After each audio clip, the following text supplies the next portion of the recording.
questions for Coach Fisher? To your right, please. Coach John Wilson with KBTX in College Station. Can you update the status of Vernon Jackson, please? Yeah, Vernon, we're going through the medical process with him right now, still doing evaluation, so we'll know further here coming up pretty soon. Coach right here, second row. Hi, Coach. Clint Schweitzer, Great American Sports Network in Kansas City. Can you just talk about your transition from the ACC to the SEC? You've got 1 year under your belt, some wonderful people down in College Station. Just how that met your expectations being under the guise of the 12th man? Listen, College Station, Texas A&M in the 12th, it doesn't get any better. And I say that not just because I'm coaching there. I've been in a lot of places. And being to the SEC, I cut my teeth in the SEC. I was at Auburn for 6 years, LSU for 7. We had some great success at both places. I knew what to expect in the league. But Texas A&M provides you all the things you have to have. They have tremendous support from the administration and all phases, from the chancellor to the president to their athletic director, everybody involved, and they do the things you have to do. And then the 12th man is just, it's second to none. We know they're like, all right, what do we need to be successful, and how do we need to do it? And it's a great relationship we have, and it's a very unique place, and I love being there. Coach right here in the front row. Coach, how far has Kellen Mond come since you first got him? Well, I think maybe you want to ask him that, but I think a long way as far as how he approaches the game and understanding how to play the position of quarterback, not from just an X and O standpoint. I mean, his knowledge of the game has been tremendous. The conversations we have and his ability to see blitzes and protections and how to attack coverages and all those things. But I think from a standpoint of how to be the quarterback and the leader of the organization, from a standpoint of how much time do you spend with guys off the field, how he sets and works with the young players, and understand the psychological disposition to be able to compete at a high level, the ups and downs of everything that goes on. And I mean, he's a blast to be around, and listen, nobody works any harder than Kellen does. He's a tremendous, he puts the time in the film room and in the weight room and the conditioning and throwing. I mean, he does everything he has to do to be great. And he's one of those guys, as he's having success, he deserves every inch of it. Right here in the second row in the middle. Yeah, Coach, after last year's 7 overtime game, how many overtimes do you think you could possibly go to in one game? That was pretty amazing. Our guys were fresh. They felt like they'd go 3 or 4 more. We almost did. I'm just glad we come up with a final 1 2-point play that we had to have at the right time. So, but that was to be involved in that game was very iconic and something we'll always remember. It was one of the great games in college football history. Gentleman on the end of the front row, please. Right, you. Just go ahead and ask it. Jimbo, I'm sure you heard the statistic that Nick is 16-0 against former assistants. Just what's it going to take? I have never heard that. Okay. Kirby had a similar response. But just what is it going to take for a team to kind of knock Alabama off, and in particular Nick? A 60-minute football game. You got to play 60 minutes and play well and play well in the game. I mean, it's not going to be any brain surgery. Believing you can win and go in and play in the game. I mean, they have a tremendous program, but they're a football team too that can have ups and downs. You have to go play a very good football game. That's what it's going to take, because they have good players, they're well coached, and they expect to win. They've built a culture of winning. So and I'm not trying to be smart. I mean, that's literally what it's going to take. You got to go play a very good football game, expect to win, and make the plays when you have the opportunities. To your left, Coach. Hey, Coach, I know this is way down the line, but do you have any idea what it's going to feel like to go into Tiger Stadium as an opposing coach and coach against LSU? Well, I've actually done that, not as a head coach, but as an assistant coach when I was at Auburn. We played some epic battles there too. But it'll be fun. I mean, like I say, that's developing into one heck of a rivalry, and I have great respect for LSU. We had great success there. Both my children were born in Baton Rouge. They were born there, but it's a heck of an environment. I know this. I always liked going in there when they were behind me, and then against me. That's one of the toughest places to play in college football, and it'll be a fun, exciting, tough environment, no doubt. Right here in the camera bank. Go ahead.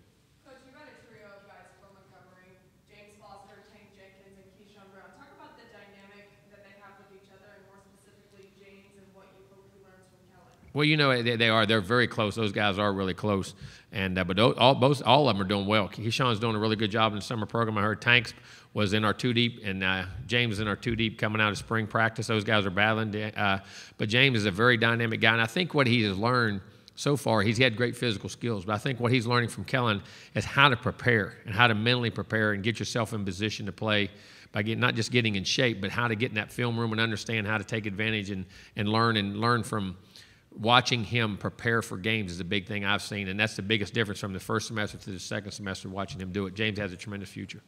Right here in the front row. Jimmy Ott, ESPN Radio Baton Rouge. was going to talk about the LSU series, but since we touched on that, trying to instill a physical component, rushing the football and stopping the rush was an issue before you got to A&M. Is that where it needs to be right now? Where's that been? I think it always starts. In this league, it's always going to start there. I think that's what separates this. I mean, you have great skill guys in a lot of leagues. You have them in this league as good as anybody.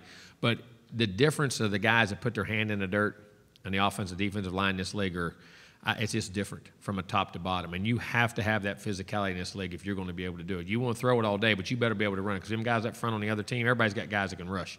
And you have to establish that line of scrimmage or I don't think you'll have consistent success in this league. Coach on the second row.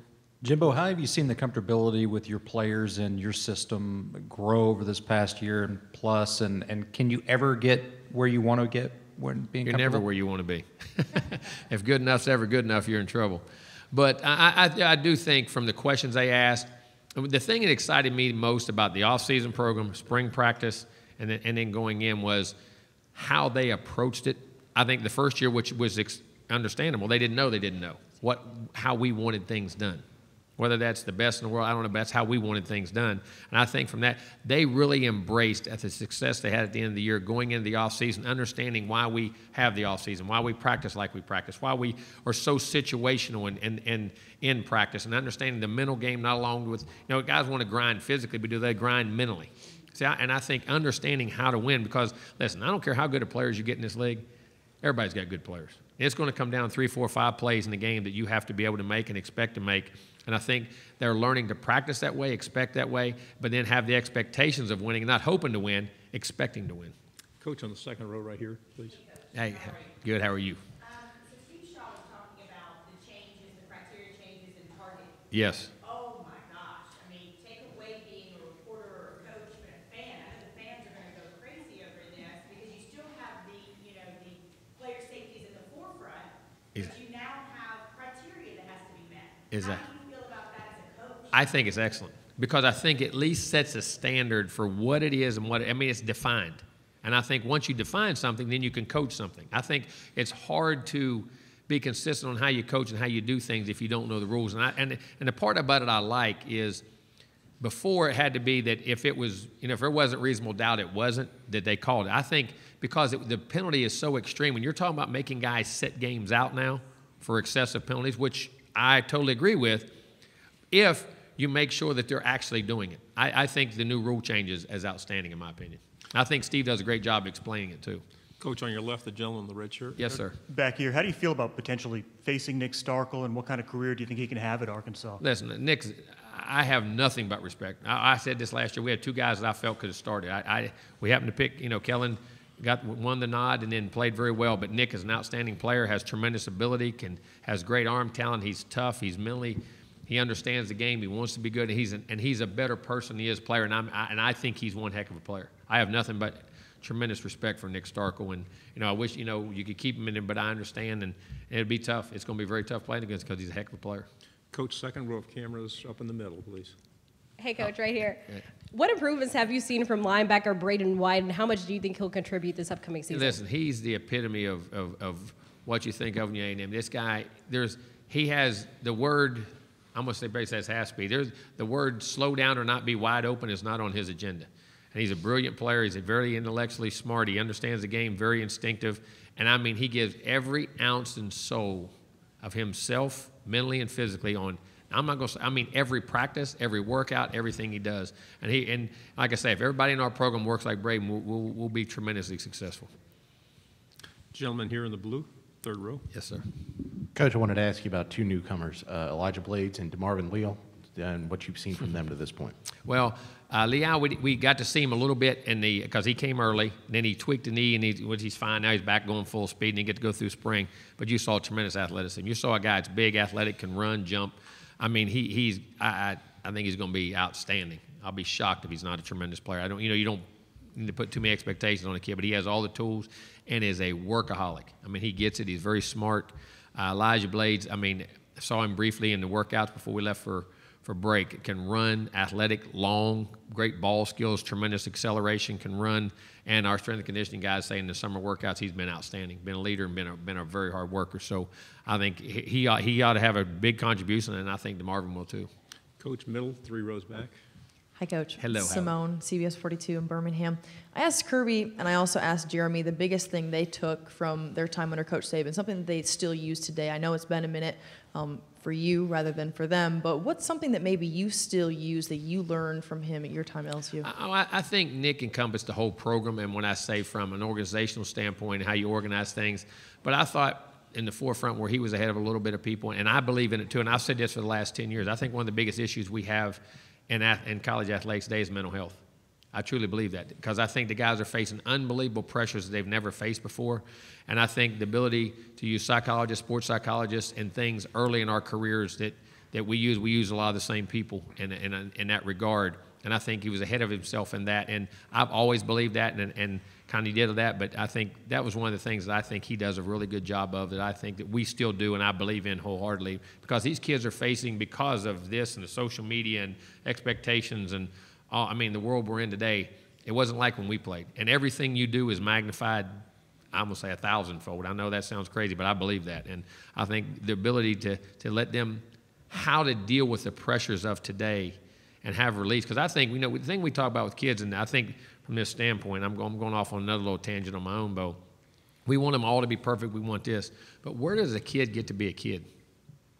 Where does a kid get to that release of the pressure of not being under the microscope of everything he does? And he said, well, that's part of it.